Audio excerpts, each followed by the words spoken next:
Praise the lord. మిత్రులారా, అందరికీ మన ప్రభు అయిన యేసుక్రీస్తు వారి నామంలో వందనాలు తెలియజేస్తున్నాను. దేవుని మహా గొప్ప కృప, ఆయన దయ, మరొక నూతన దినాన్ని దేవుడు మనకు అనుగ్రహించాడు. ఆయన స్వరం వినడానికి, మన జీవితాలను సరిచేసుకోవడానికి, మన హృదయాలను బలపరుచుకోవడానికి దేవుడు మనకిచ్చినటువంటి ఈ గొప్ప తరుణమును బట్టి దేవునికి నిండైనటువంటి వందనాలు తెలియజేస్తున్నాను. మిత్రులారా, మరి మనం పేతురు గారు వ్రాసినటువంటి మొదటి పత్రికను ధ్యానం చేస్తూ ఉన్నాము. మనము 4వ అధ్యాయం వరకు ధ్యానాన్ని ముగించుకున్నాము, చదివాము, ధ్యానం చేశాము. మరి ఈ దినాన 5వ అధ్యాయంలోని విషయాలను మనం పరిశీలించబోతున్నాం.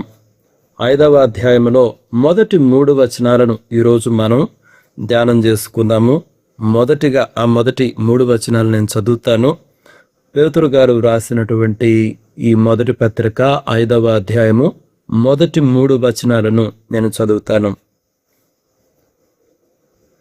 తోటి పెద్దను, క్రీస్తు శ్రమలను గూర్చిన సాక్షిని, బయలుపరచబడబోవు మహిమలో పాలివాడనునైన నేను మీలోని పెద్దలను హెచ్చరించుచున్నాను.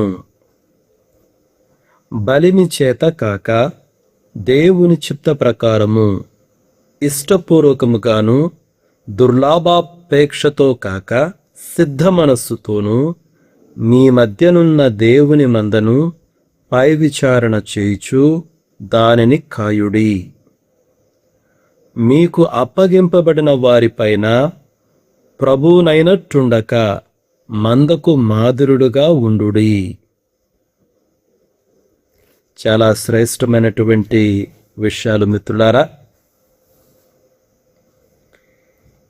ఈ వచనాలను ధ్యానం చేసుకోవడానికి ముందు ఈ చారిత్రక నేపథ్యాన్ని మనం అర్థం చేసుకోవాలి.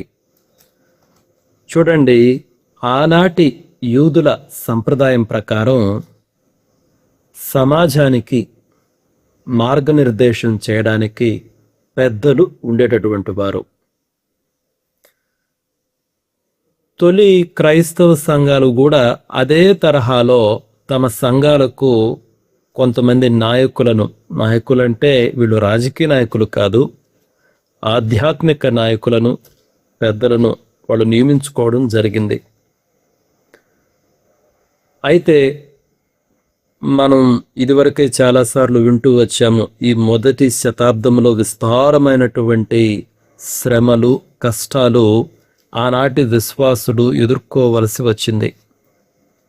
అటువంటి శ్రమలలో, కష్టాలలో, హింసలలో సంఘం చెదిరిపోకుండా, విశ్వాసులు నిరాశపడకుండా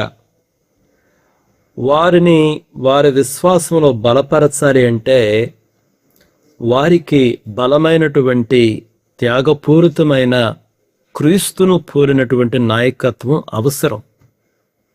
నాయకులు బలంగా ఉంటే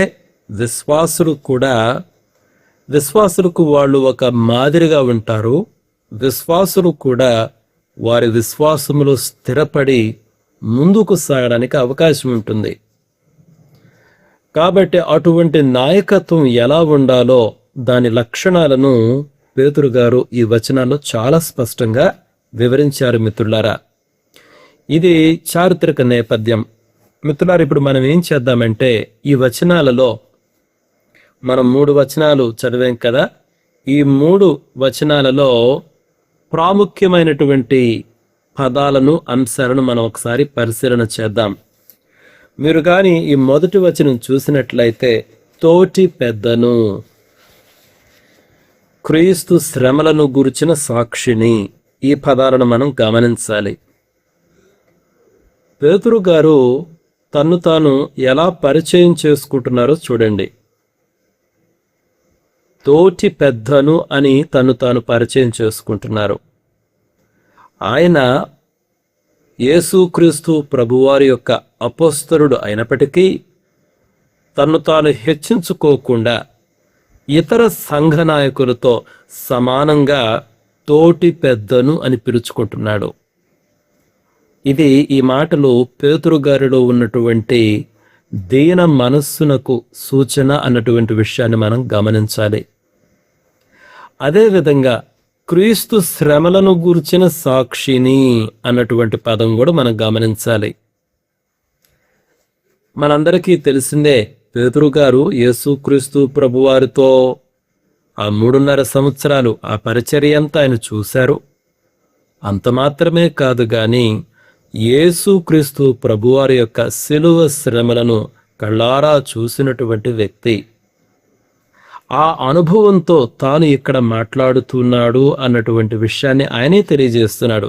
క్రీస్తు శ్రమలను గూర్చిన సాక్షిని అని చెప్పడంలో నేను చూశాను, ఆయన పొందిన కష్టాలను, శ్రమలను, అన్యాయపు తీర్పును, అవమానములను నేను చూశాను అని పేతురు గారు స్పష్టంగా అనుభవపూర్వకంగా తెలియజేస్తున్నాడు.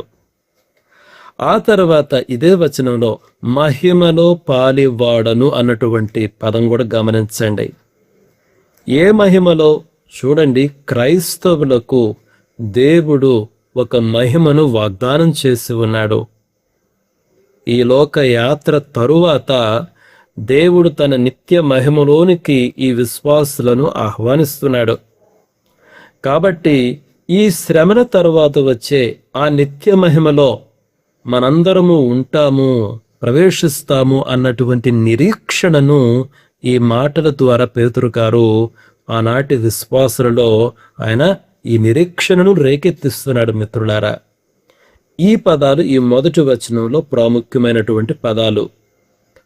మరి రెండవ వచనం చూడండి, చాలా బలమైనటువంటి విషయాలు ఉన్నాయి. బలిమి చేత కాక దేవుని చిత్త ప్రకారము ఇష్టపూర్వకముగాను, దుర్లాభాపేక్షతో కాక సిద్ధ మనస్సుతోనూ మీ మధ్యనున్న దేవుని మందను పై విచారణ చేయుచు దానిని కాయుడి. చూడండి, మందను విచారణ చేయుచు దానిని కాయుడి. మందను కాయుడి, ఆ పదాన్ని గమనించండి. గ్రీకు భాషలో దీన్ని ఏమంటారంటే మందను కాయుడు. అక్కడ ఉపయోగించబడినటువంటి పదం ఏంటంటే పొయిమనేట్, POIMANATE, పొయిమనేట్ అంటారు. గ్రీకు భాషలో ఈ పదానికి గొర్రెల కాపరి వలె పోషించటము, రక్షించటము, నడిపించటము. అంతే కదా, ఒక కాపరి తన గొర్రెలను పోషిస్తాడు, రక్షిస్తాడు, అతడు నడిపిస్తాడనమాట. ఆ 3 అర్థాలు ఉన్నాయి. కాబట్టి మందను కాయుడి అన్నప్పుడు ఈ 3 పదాలు మనం గమనించాలి. మనం ఇక్కడ ఈ సందర్భంలో ఒక విషయాన్ని జ్ఞాపకం చేసుకోవచ్చు. యేసుక్రీస్తు ప్రభువారే స్వయంగా పేతురు గారితో ఒక సందర్భంలో అన్నటువంటి మాట, నా గొర్రెలను కాయుము, నా గొర్రెలను మేపుము. యోహాను సువార్త 21వ అధ్యాయంలో మనం చూడొచ్చు. అదే మాటను ఇప్పుడు పేతురు గారు ఇతర కాపరులకు కూడా వర్తింపజేస్తున్నాడు. యేసుక్రీస్తు ప్రభువారు ఆ మాటను నాతో చెప్పినప్పటికీ ఆ మాటలు ప్రతి కాపరికి వర్తిస్తాయి అన్నటువంటి విషయాన్ని పేతురు గారు తెలియజేస్తున్నారు. కాబట్టి పై విచారణ చేయుచు అంటే ఆ పదాన్ని గమనించండి. పై విచారణ చేయడం అంటే వాటిని గమనిస్తూ ఉండాలి, వాటి అవసరతలను తీరుస్తూ ఉండాలన్నమాట. అయితే ఏ విధంగా మందపై విచారణ చేయాలి? అక్కడ చెప్పాడు చూడండి, బలిమి చేత కాక, దుర్లాభాపేక్షతో కాక. బలిమి చేత కాక, నాట్ అండర్ కంపల్షన్. అంటే ఇష్టపూర్వకంగా మీరు ఈ పరిచర్య చేయాలి. చూడండి మిత్రులారా, దేవుని పరిచర్య ఎప్పుడు కూడా బలిమి చేత, అంటే ఫోర్స్తో, ఎవరో మనను ఫోర్స్ చేస్తే చేసేది కాదు. ఉదాహరణకు ప్రతిరోజు ఉదయము నేను మీకు వాక్యం చెప్తున్నాను, అంత మాత్రమే కాదు, మీలోనే చాలామంది పరిచర్య చేస్తున్నారు. అయితే ఇది ఎవరైనా మనలను బలవంతం చేయడం వల్ల చేస్తున్నానా? ఇప్పుడు మా అమ్మ వచ్చి రోజు నువ్వు వాక్యం చెప్పాలి, నాయన వాక్యం చెప్పని నన్ను బలవంతం చేస్తే ఎంతకాలం చేయగలను? చేయలేం కదా. కాబట్టి బలిమి చేత కాకుండా ఇష్టపూర్వకంగా దేవుడు నా హృదయంలో ఒక కార్యం చేశాడు, దేవుడు నన్ను ఇందుకు పిలిచాడు అన్నటువంటిది ఆ అవేర్నెస్, ఆ పిలుపు విషయమైన ఒక స్పష్టత నా హృదయంలో కలిగింది. కాబట్టి ఇప్పుడు బలిమి చేత కాదు, ఎవరో నన్ను బలవంతం చేస్తే కాదు, కానీ ఇది నా బాధ్యత, ఇది నా ఊపిరి, ఇది నా జీవితమునకు దేవుని ప్రణాళిక అని నేను ఎరిగి నేను వాక్యం బోధించాలి, పరిచర్య చేయాలి, ఇతర విశ్వాసులను ప్రోత్సహించాలి.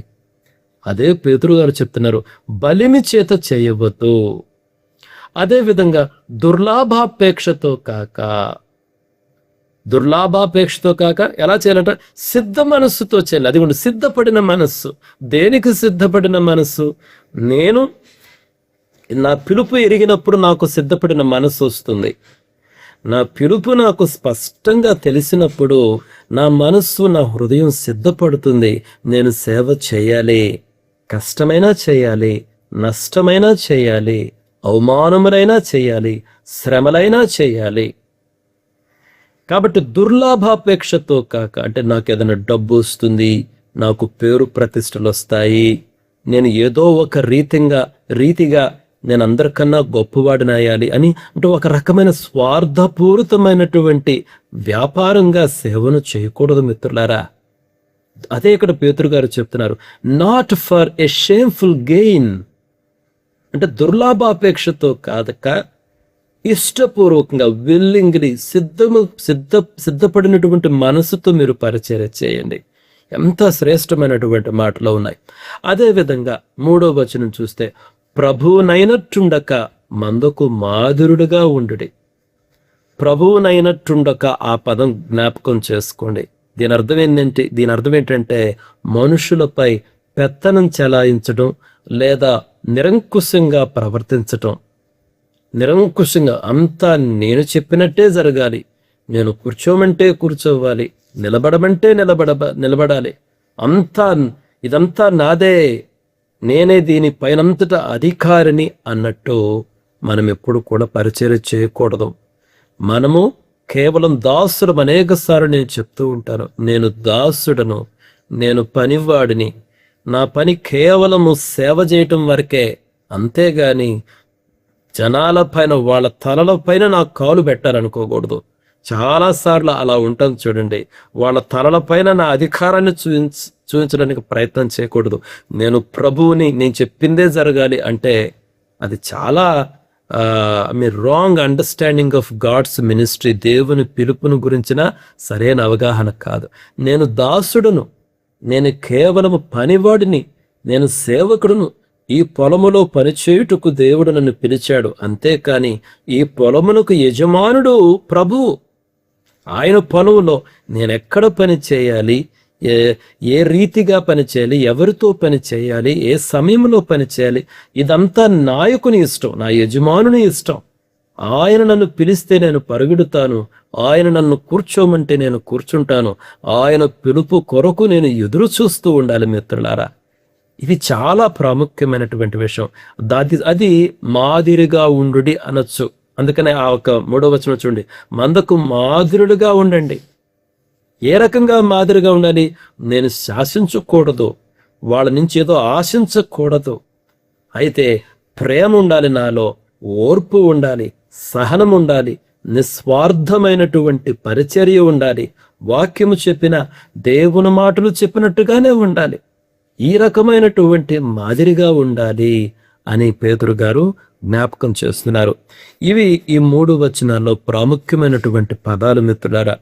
ఇప్పుడు నేనేం చేస్తానంటే ఈ యొక్క విషయాలను, ఈ వచనాల్లో మనం గమనించినటువంటి ఈ విషయాలను పరిశీలిస్తూ కొన్ని బిబ్లికల్ ఇలస్ట్రేషన్స్ను పరిశీలన చేద్దాం. మొట్టమొదటిగా చూడండి, యేసుక్రీస్తు ప్రభువారే ఒక ఉత్తమ కాపరి, మనకు మాదిరి, మనకు నమూనా. తన మంద కొరకు ఆయన ప్రాణం పెట్టినటువంటి మంచి కాపరి. ఆయన పెత్తనం చెలాయించకుండా శిష్యుని యొక్క పాదాలు కడిగి ఒక చక్కటి మాదిరిని చూపించాడు మిత్రులారా. అందుకని చూడండి, యోహాను సువార్తకు రండి ఒకసారి. యోహాను సువార్త 10వ అధ్యాయం చూడండి. యోహాను 10వ అధ్యాయంలో 11వ వచనము. నేను గొర్రెలకు మంచి కాపరిని, మంచి కాపరి గొర్రెల కొరకు తన ప్రాణము పెట్టును.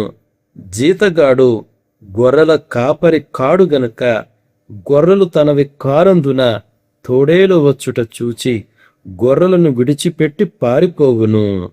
తోడేలు ఆ గొర్రెలను పట్టి చెదరగొట్టును. ఒక జీతగానికి, ఒక నిజమైన యజమానునికి ఉండేటువంటి వ్యత్యాసాన్ని ఇక్కడ చెప్తున్నాడు. యేసుక్రీస్తు ప్రభువారు తన గురించి ఎలా చెప్పాడు చూడండి. నేను గొర్రెలకు మంచి కాపరిని, మంచి కాపరి తన గొర్రెల కొరకు ప్రాణము పెట్టును. కానీ జీతగాడైతే పారిపోతాడు. ఎంతసేపు నాకేమొస్తుంది, నాకు జీతం ఇస్తే పరిచర్య చేస్తా, జీతం ఇవ్వకపోతే నేను పరిచర్య ఎందుకు చేయాలి అన్నటువంటి ధోరణితో ఉంటాడు. ఇదే విషయాన్ని 13వ అధ్యాయంలో కూడా మనం గమనించవచ్చు. చూడండి, ఇదే యోహాను సువార్త 13వ అధ్యాయంలో 13వ వచనం చూడండి. బోధకుడుననియు ప్రభువుననియు మీరు నన్ను పిలుచుచున్నారు. నేను బోధకుడును ప్రభువును గనుక మీరిట్లు పిలుచుట న్యాయమే. కాబట్టి ప్రభువును బోధకుడునైన నేను మీ పాదములు కడిగిన ఎడల మీరును ఒకరి పాదములను ఒకరు కడుగవలసినదే. యేసయ్య చెప్తున్నాడు చూడండి, మీరు నన్ను ప్రభువుని పిలుస్తున్నారు, బోధకుడిని పిలుస్తున్నారు. నిజమే, నేను ప్రభువునే, నేను బోధకుడినే. మీరు అట్లా పిలవడంలో న్యాయం ఉంది. కానీ మీరు ఎవరినైతే ప్రభు అని పిలుస్తున్నారో, ఎవరినైతే బోధకుడిని పిలుస్తున్నారో, నేను మీ పాదాలు కడిగాను, మీరు కూడా ఇతరుల పాదములు కడుగ బద్దులై ఉన్నారంటే సేవ చేయటం. అంటే ఇప్పుడు అందరం పోయి బకెట్తో నీళ్లు తీసుకొని పాదాలు కడగమని కాదు దాని అర్థం. సేవ చేయడానికి నేను సేవకుడును, నేను ప్రభువుకి దాసుడును, మనుషులకు పరిచారకుడును అన్నటువంటి ఆ దృక్పథంతో మనం సేవ చేయాలని యేసుక్రీస్తు ప్రభువారు చెప్తున్నారు. చూడండి, ఒక కాపరికి ఉండాల్సినటువంటి లక్షణం మిత్రులారా. అదేవిధంగా అపోస్తలుడైనటువంటి పౌలు గారిని కూడా మనం గమనిస్తే, ఆయన ఒకసారి ఒక సందర్భంలో ఎఫెసు సంఘ పెద్దలతో మాట్లాడుతూ ఆయన ఏమన్నాడు ఒకసారి పరిశీలన చేద్దాం. చూడండి, అపోస్తలుల కార్యములు 20వ అధ్యాయానికి రండి. అపోస్తలుల కార్యములు 20వ అధ్యాయంలో 33వ వచనం నుంచి నేను చదువుతున్నాను. ఎవని వెండినైనను బంగారమునైనను వస్త్రములనైనను నేను ఆశింపలేదు. నా అవసరముల నిమిత్తమును నాతో ఉన్నవారి నిమిత్తమును ఈ నా చేతులు కష్టపడినవని మీకే తెలియను.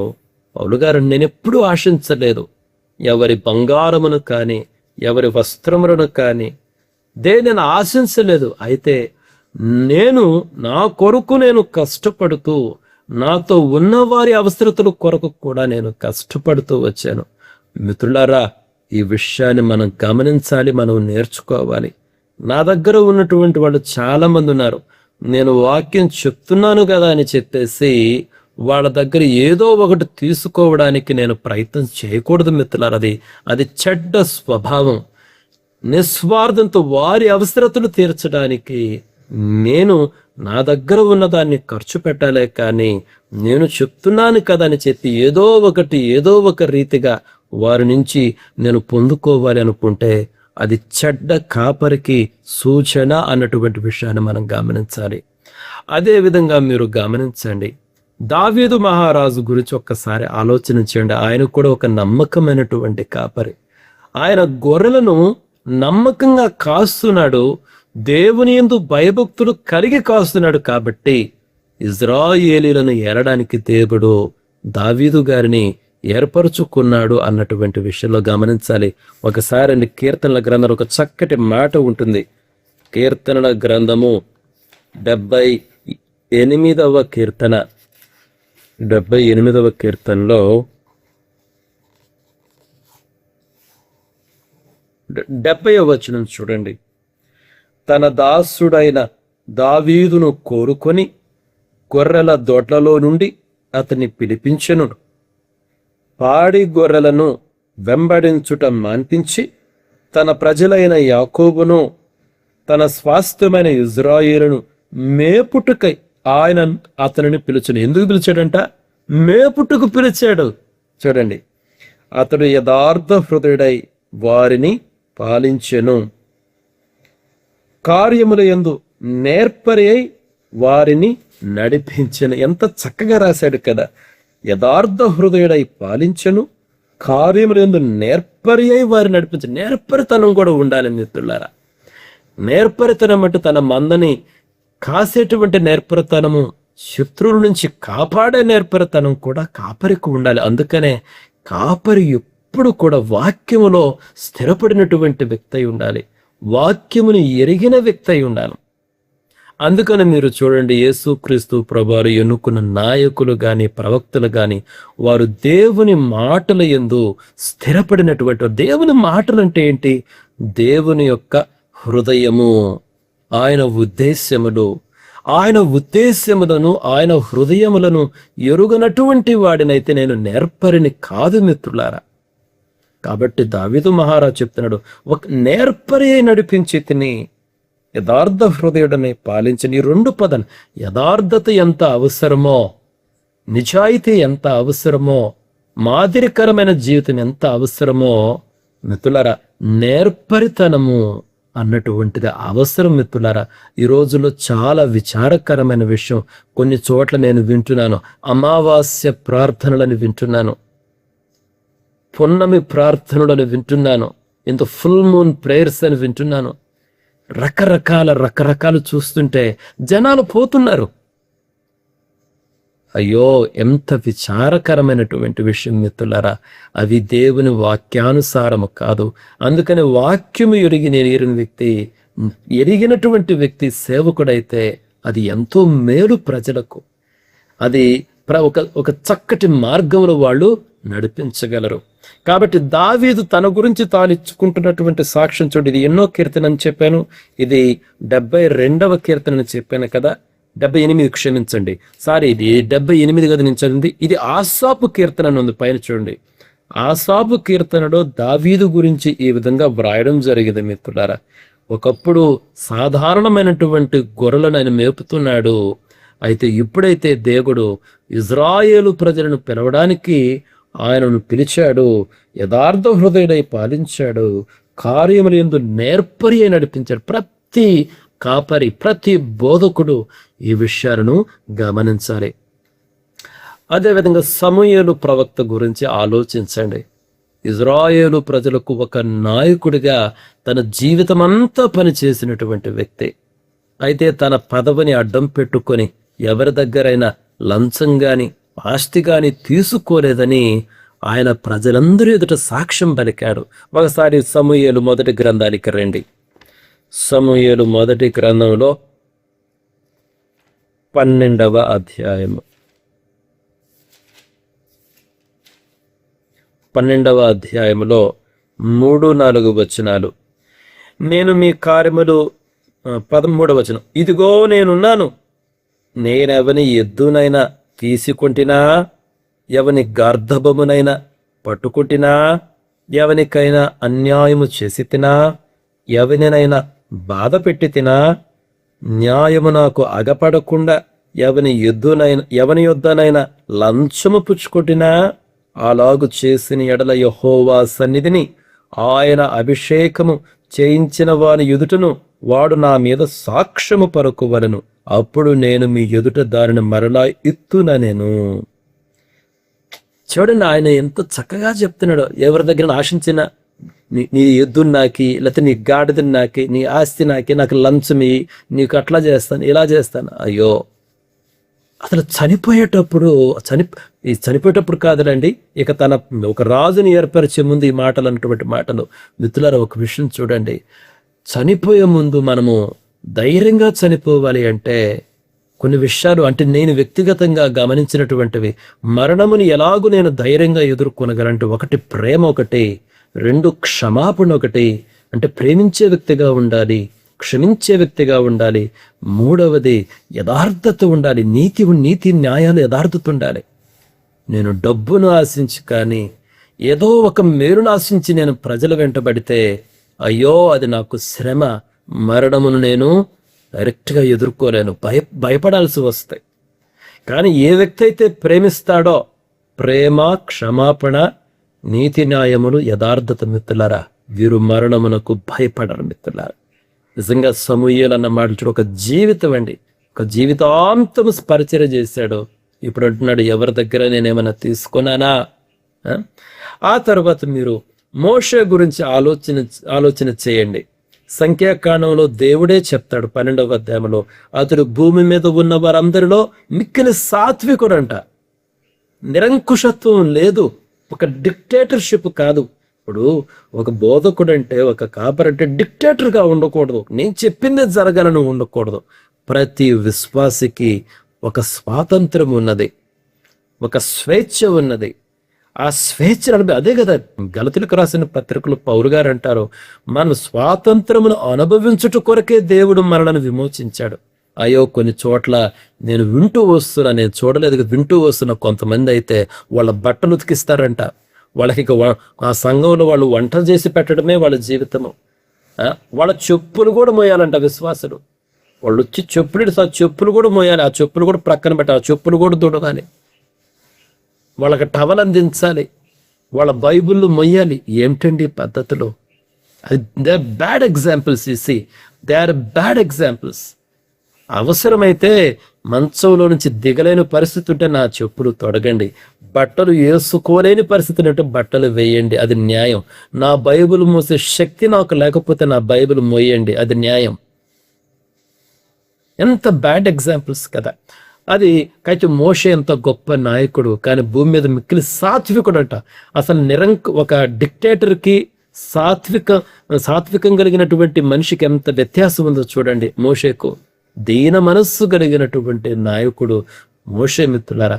అదేవిధంగా మీరు నెహెమ్యా గురించి చూడండి. నెహెమ్యా కూడా ఎప్పుడు కూడా దుర్లాభాపేక్షతో ప్రజల నుంచి ఏదైనా సంపాదించుకునే ఉద్దేశంతో ఆయన సేవ చేయలేదు. మీరు ఒకసారి నెహెమ్యా గ్రంథానికి రండి. నెహెమ్యాల గ్రంథంలో ఒక మాట మనం చదువుదాం. నెహెమ్యా గ్రంథంలో 5వ అధ్యాయానికి రండి. 5వ అధ్యాయంలో 14-15 వచనాలు చదువుతున్నా. మరియు నేను యూదా దేశములో వారికి అధికారిగా నిర్ణయింపబడిన కాలము మొదలుకొని, అనగా అర్థహశస్త రాజు ఏలుబడి యందు 20వ సంవత్సరము మొదలుకొని 32వ సంవత్సరము వరకు 12 సంవత్సరములు అధికారికి రావలసిన సొమ్మును నేను గాని నా బంధువులు గాని తీసుకొనలేదు. ఒక అధికారికి రావలసిన సొమ్మును అంటే జీతాన్ని కూడా నేను తీసుకోలేదు. నెహెమ్యా సాక్ష్యం చూడండి. 12 సంవత్సరాల పాటు తన పదవికి రావలసిన ఆహారాన్ని కానీ జీతాన్ని కానీ సొమ్మును కానీ నేనేం తీసుకోలేదు. నేనే కాదు, నా బంధువులు కూడా తీసుకోకుండా జాగ్రత్త పడ్డా. ఒక్కోసారి ఏమలే మా ఊళ్ళో తీసుకునేలే, అది చాలా పెద్ద పొరపాటు. మనం చాలాసార్లు మా ఊడే అని చెప్పి చాలాసార్లు తప్పును కూడా గద్దించము, ఏదో బతుకుతాడులే అని చెప్పేసి వాళ్ళు అలా ఎంకరేజ్ చేస్తాం. చాలా తప్పు మిత్రులారా. కానీ నెహెమ్యా ఏమంటున్నాడు? 12 సంవత్సరాల పాటు ఆహారాన్ని కానీ జీతాన్ని కానీ తీసుకోకుండా నిస్వార్థంగా నేను సేవ చేస్తా. చూడండి 15వ వచనం. అయితే నాకు ముందుగా నుండిన అధికారులు జనుల యొద్ద నుండి ఆహారమును ద్రాక్షారసమును 40 తులముల వెండిని తీసుకొనుచూ వచ్చిరి. వారి పనివారు సహా జనుల మీద భారము మోపుచూ వచ్చిరి. అయితే దేవుని భయము చేత నేను అలాగూ చేయలేదు. నా ముందు ఉన్న వాళ్ళు అలా చేశారు, కానీ నేనైతే దేవునికి భయపడుచున్నాను కాబట్టి నేను అలా చెయ్యలేదు అని చెప్పాడు. అయితే మీరు యెహెజ్కేలు గ్రంథం చదివితే మిత్రులారా 34వ అధ్యాయానికి రండి. అక్కడ చెడ్డ కాపరుల గురించి యెహెజ్కేలు మాట్లాడటం జరిగింది. యెహెజ్కేలు గ్రంథంలో 34వ అధ్యాయానికి రండి మిత్రులారా. 34వ అధ్యాయంలో 2వ వచనం చదువుతున్నాను. నరపుత్రుడా, ఇజ్రాయేలుల కాపరులను గూర్చి ఈ మాట ప్రవచింపుము. ఆ కాపరులతో ఇట్లనము, ప్రభువగు యెహోవా సెలవిచ్చున్నదేమనగా, తమ కడుపు నింపుకుని ఇజ్రాయేలుల కాపరులకు శ్రమ. కాపరులు గొర్రెలను మేపవలను గదా, మీరు క్రొవ్విన గొర్రెలను వధించి క్రొవ్వును తిని బొచ్చును కప్పుకొందురు గాని గొర్రెలను మేపరు. బలహీనమైన వాటిని మీరు బలపరచరు, రోగము గల వాటిని స్వస్థపరచరు, గాయపడిన వాటికి కట్టు కట్టరు, తోలివేసిన వాటిని మరలా తోలుకొని రారు, తప్పిపోయిన వాటిని వెదకరు. అది మాత్రమే గాక మీరు కఠిన మనస్కులై బలాత్కారముతో వాటిని ఏలుదురు. కాబట్టి కాపరులు లేకయే అవి చెదరిపోయిన సకల అడవి మృగములకు అవి ఆహారమాయను. చెడ్డ కాపరులు చూసారా? విశ్వాసులను తినాలనుకునేవాళ్ళు, వారి నుంచి లాభాలు ఆశించేవాళ్ళు, ఏదో ఒక రీతిగా లాభమే ఆశించటమే వాళ్ళ పని. దేవుడు చెడ్డ కాపరులు ఎలా ఉన్నారో మనం చూడొచ్చు. ఆ తర్వాత గిద్యోను ఒక మంచి ఎగ్జాంపుల్ మిత్రులారా.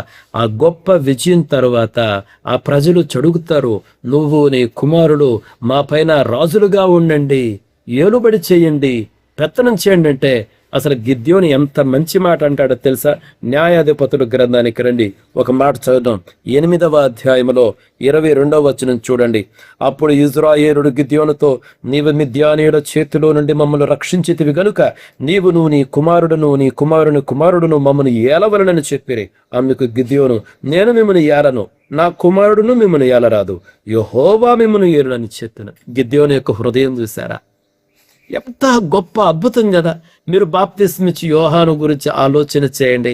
ఆయన మొదట యేసుక్రీస్తు ప్రభు వారి కన్నా ముందర బాప్తిస్మిచ్చి యోహాను పరిచరణ ప్రారంభించారు.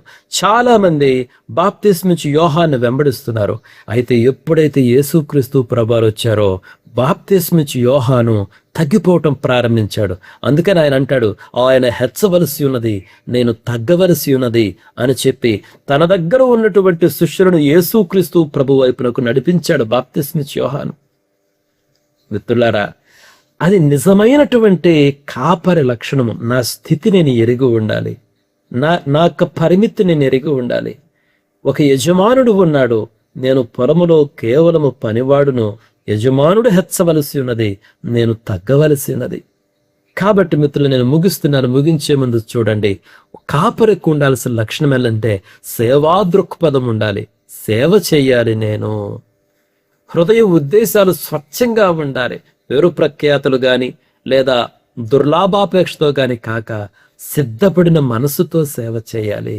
మూడోది, మాదిరికరమైన జీవితం నేను చూపించాలి. కేవలం బోధించడం కాదు. నాకు ఎప్పుడు ఇది ఒక భయం, ఎందుకంటే నా జీవితం అంతా బోధే. కానీ బోధించడం కన్నా నేను జీవించాల్సిన విషయము నాకు ప్రాముఖ్యమైనటువంటిదిగా ఉన్నది. కాబట్టి ఒక మాదిరికరమైన జీవితం నాలో ఉండాలి మిత్రులారా. అదేవిధంగా నేను బాధ్యతాయుతమైన కాపరిగా చేయాలి. అంటే ఇది నా బాధ్యత, ఇది నా పిలుపు, ఇది నా జీవితం. ప్రజలను నడిపించాలి, వెలుగులోనికి నడిపించాలి, దేవుని దగ్గరకు నడిపించాలి. కాబట్టి మిత్రులారా, అందుకనే నేను ముగించే ముందు ఒక చక్కటి మాట జ్ఞాపకం చేస్తాను.